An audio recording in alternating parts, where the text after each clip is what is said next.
సమాజ మందిరాన్ని శుభ్రంగా ఉంచుదాం, సమాజ మందిరాన్ని శుద్ధి చేద్దాం. మనం ఎవరి వైపు చూడొద్దు, యేసయ్య గాయాల వైపు చూడాలి.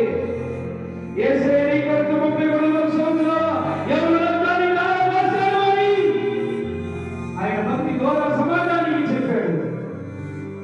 చేసుకుంటావా ఈ రాత్రి సమర్పణ? తీసుకుంటావా అలాంటి పరిచయ కొరకు నిర్ణయం?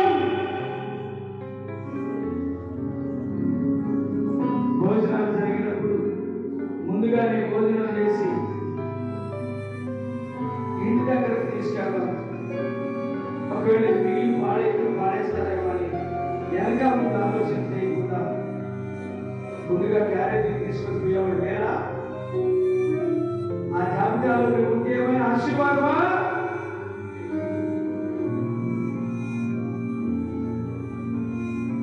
తృప్తిగా వచ్చిన వాళ్ళందరూ తినాలి,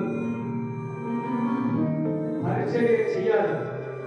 ఏదైనా మిగిలితే లాస్ట్ లో ఎవరైతే పరిచయం చేయడానికి ఉంటారో చివరి వరకు 5 ఎవరిని 3 ఎవరిని